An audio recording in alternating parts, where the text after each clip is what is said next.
نحمدہ ونصلی علی رسولہ الکریم اما بعد فاعوذ باللہ من الشیطان الرجیم بسم اللہ الرحمن الرحیم رب اشرح لی صدری ویسر لی امری واحلل عقدۃ من لسانی یفقہوا قولی اللہم فقہنا فی الدین۔ سورہ البقرہ آیت نمبر 24۔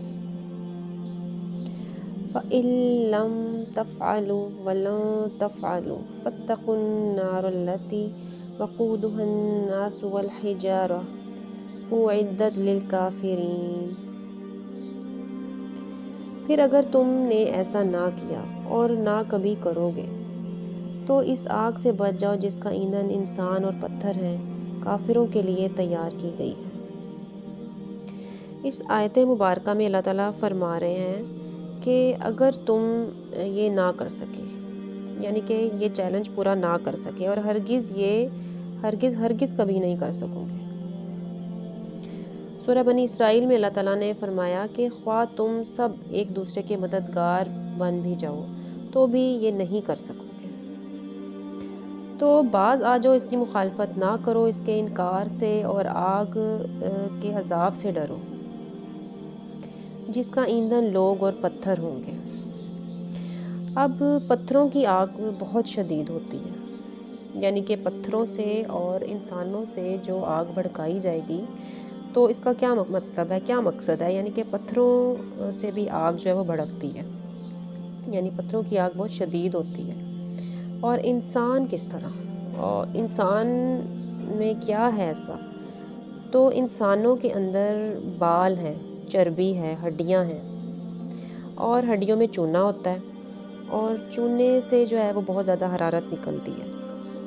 پھر انسانی جسم میں فاسفورس ہوتا ہے، اور فاسفورس وہ مادہ ہے جو ماچس کے اوپر لگا ہوتا ہے، اور ہم جانتے ہیں کہ وہ کس طرح بھڑک اٹھتی ہے۔ تو قرآن کی مخالفت کا انجام کیا ہے؟ آگ۔ تو آگ سے بچو جس میں انسان ایندھن کا کام کریں گے، اور پھر عذاب جو ہے وہ بڑھتا جائے گا۔ اب جو ہجارہ ہے، یعنی کہ جو پتھروں کی جہاں تک بات ہے، تو ہجارہ گندھک کے پتھروں کو کہا جاتا ہے، اور اس میں سلفر ہوتا ہے۔ تو سلفر بھی جو ہے وہ بہت شدت سے جلتا ہے۔ یعنی اس سے یہ بات سمجھ آتی ہے کہ انسان اور پتھر مل کر کس قسم کی آگ دہکائیں گے، کس قسم کا ایندھن بنیں گے۔ اس سے یہ بات واضح ہو جاتی ہے۔ یعنی جو توحید اور رسالت کا انکار کرتے ہیں، یہ جہنم ان کے لیے تیار کی گئی ہے۔ اور نبی صلی اللہ علیہ وآلہ وسلم کی رسالت کا گواہ اس وقت بھی قرآن تھا، اور آج بھی قرآن ہے۔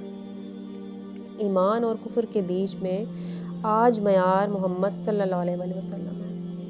بہت سے لوگ اللہ کو مانتے ہیں، لیکن صرف اللہ کو ماننے والے مسلمان نہیں کہلاتے جب تک وہ نبی صلی اللہ علیہ وآلہ وسلم کو نہ مانے، ان کی تعلیمات کو نہ مانے، ان کی پیروی نہ کریں۔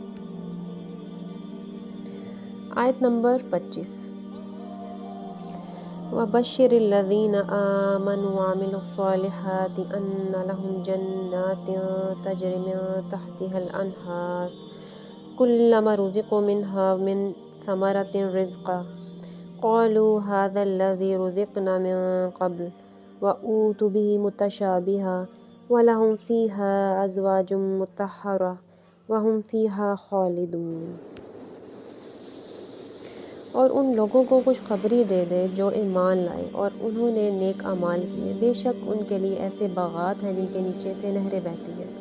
جب کبھی ان سے کوئی پھل انہیں کھانے کے لیے دیا جائے گا، کہیں گے یہ تو وہی ہے جو اس سے پہلے ہمیں دیا گیا تھا، اور وہ انہیں ایک دوسرے سے ملتا جلتا دیا جائے گا، اور ان کے لیے ان میں نہایت پاک صاف بیویاں ہیں، اور وہ ان میں ہمیشہ رہنے والے ہیں۔ اس آیت مبارکہ میں ایمان والوں کو خوشخبری دی جا رہی ہے، کیونکہ انہوں نے نیک اعمال کیے صرف اور صرف اللہ کے لیے اور سنت رسول کے مطابق۔ اور اس کے لیے کیا ضروری ہے؟ اخلاص اور علم، کیونکہ جب تک علم نہ ہو انسان عمل نہیں کر سکتا۔ اس لیے آپ صلی اللہ علیہ وسلم نے فرمایا، علم عمل کا امام ہے۔ منہ سے جو بات نکالیں گے وہ کب عبادت بنے گی؟ جب وہ علم کے ساتھ کہی جائے گی۔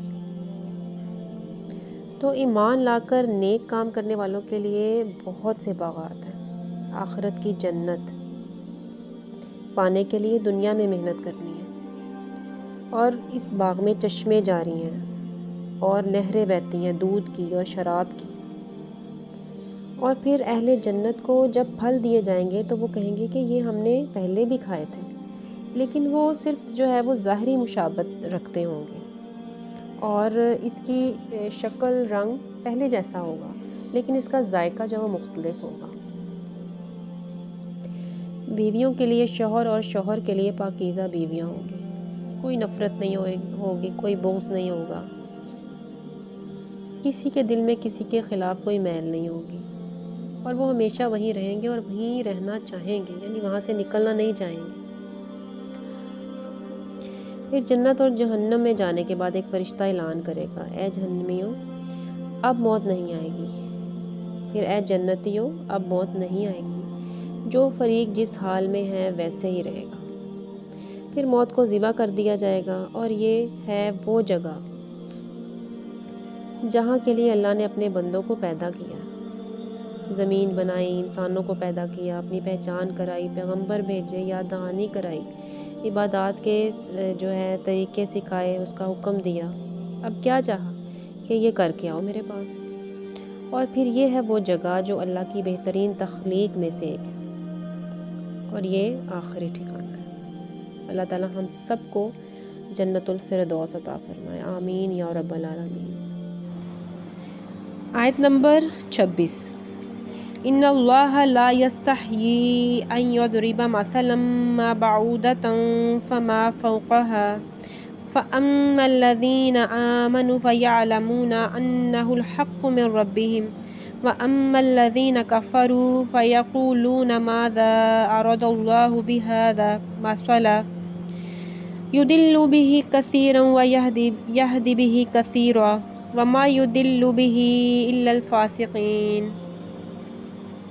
بے شک اللہ نہیں شرماتا یہ کہ وہ بیان کرے مثال کوئی سی مچھر کی ہو، پھر جو اس سے بڑھ کر ہو، پس رہے وہ لوگ جو سب ایمان لائے، پس وہ سب جانتے ہیں کہ بے شک وہی حق ہے ان کے رب کی طرف سے، اور رہے وہ لوگ جن سب نے کفر کیا، پس وہ سب کہتے ہیں کیا ارادہ کیا اللہ نے اس مثال سے، وہ گمراہ کرتا ہے اس سے اکثر کو اور وہ ہدایت دیتا ہے اس سے اکثر کو، اور نہیں وہ گمراہ کرتا اس سے مگر نافرمانوں کو۔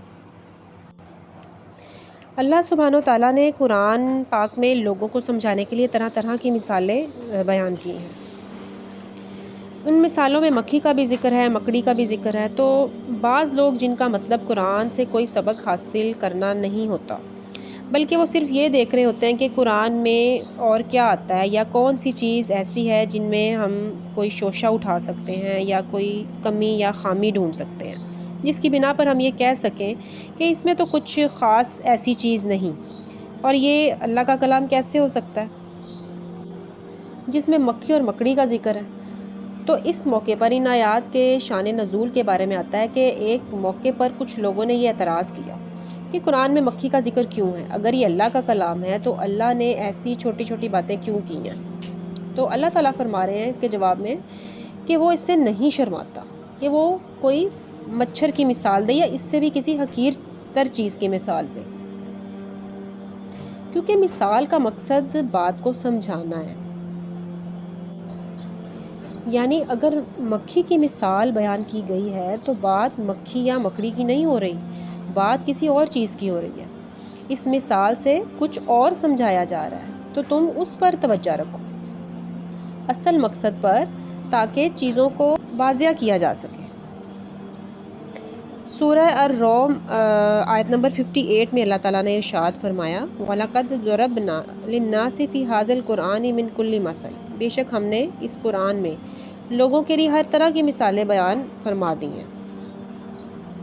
قرآن پاک میں اللہ تعالیٰ نے بہت سی مثالوں سے واضح کیا ہے آیات کو، تو لوگوں کے لیے جو فائدہ اٹھانا چاہتے ہیں، یعنی کہ جو ہدایت کا طالب ہے وہی ان مثالوں کے ذریعے فائدہ اٹھائے گا، وہی طلب اللہ کا قرب حاصل کرے گا۔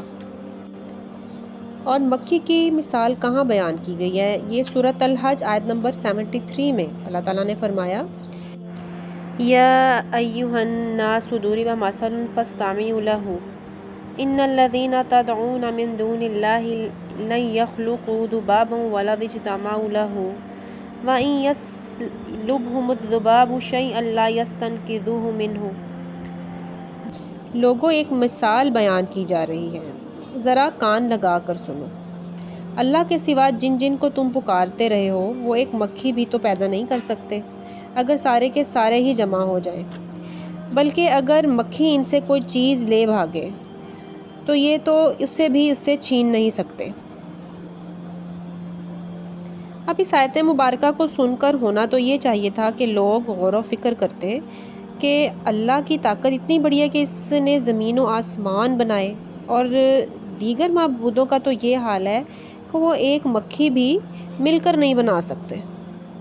تو یہاں انہیں سمجھنے کی ضرورت تھی اللہ کی عظمت کی، لیکن انہوں نے اصل سبق حاصل کرنے کی بجائے کس بات پر اعتراض کیا کہ یہاں مکھی کا لفظ کیوں آیا، یا مچھر کا لفظ کیوں آیا، مکڑی کا لفظ کیوں آیا؟ تو اس لیے اللہ تعالیٰ نے مکھی کو چھوڑ کر اس سے بھی چھوٹی چیز کی مثال دے کر فرمایا کہ اللہ نہیں شرماتا کہ وہ کسی مچھر یا اس سے بھی حقیر چیز کی مثال دے، یعنی اصل مقصد بات سمجھانا ہے۔ تو رہے وہ جو ایمان والے ہیں وہ جانتے ہیں کہ یہ قرآن جو ہے وہ حق ہے اللہ کی طرف سے، جس میں کوئی اور کسی قسم کا شک نہیں ہے، یعنی ایمان والے مثال کو سمجھ جاتے ہیں۔ اور لیکن وہ جو انکار کرتے ہیں، کفر کرتے ہیں، تو وہ کہتے ہیں کہ کیا ارادہ ہے اللہ کا اس مثال سے، اس مثال کو اللہ تعالیٰ نے کیوں بیان کیا ہے؟ یعنی بات خود نہیں سمجھتے اور اعتراض اللہ پر کرتے ہیں، یعنی کہ یہ ان کی کم عقلی اور کم علمی ہے۔ تو بہت سے لوگ جن کو اللہ تعالیٰ کی بات سمجھ نہیں آتی، تو بجائے کہ اس بات کے کہ وہ اعتراف کر لیں کہ وہ کم عقل ہے، لیکن وہ کیا کرتے ہیں، وہ اللہ تعالیٰ پر اعتراض کرتے ہیں، اور پھر اللہ تعالیٰ انہی مثالوں کو لوگوں کی ہدایت کے بجائے ان کی گمراہی کا ذریعہ بنا دیتا ہے، اور اس کے ذریعے بہت سو کو ہدایت مل جاتی ہے جو اللہ کی بات سننا نہیں چاہتے، پھر ان کو اللہ کی بتائی ہوئی بات سمجھ بھی نہیں آتی اور وہ پھر حق سے بھٹک جاتے ہیں۔ اب اس آیت سے یہ بات پتہ چلتی ہے کہ ہمیں بھی حق بات کہتے ہوئے نہیں شرمانا چاہیے، نہیں ڈرنا چاہیے، خواہ وہ چھوٹی سی کیوں نہ ہو۔ خیر کی بات کرنے میں کوئی شرم نہیں کرنی چاہیے، کیونکہ سچی بات کا بہت زیادہ وزن ہوتا ہے۔ اس لیے ہدایت حاصل کرنے کے لیے 4 چیزیں ضروری ہیں۔ نمبر 1 کہ وہ قرآن و سنت کا مطالعہ ضروری ہے، کیونکہ قرآن ہی ہدایت کا ذریعہ ہے۔ پھر نمبر 2 کائنات پر غور و فکر، کیونکہ حضرت ابراہیم علیہ السلام کو جو ہدایت تھی وہ کائنات پر غور و فکر کرنے سے ملی تھی۔ پھر نمبر 3 دعا کی کثرت، یعنی کہ جب دل میں کوئی کسی قسم کا شک ہو تو کسی بھی بات کے بارے میں، تو اس کا ذکر جو ہے وہ کسی سے نہ کریں بلکہ اس کے حق میں اللہ تعالیٰ سے دعا کریں۔ پھر نمبر 4 نیک لوگوں کی مجلس، یعنی کہ ایمان والوں کی صحبتیں، کیونکہ ان کو دیکھ کر آپ کا ایمان بڑھتا ہے۔ سبحانک اللہم و بحمدک اشہد ان لا الہ الا انت استغفرک و اتوب الیک۔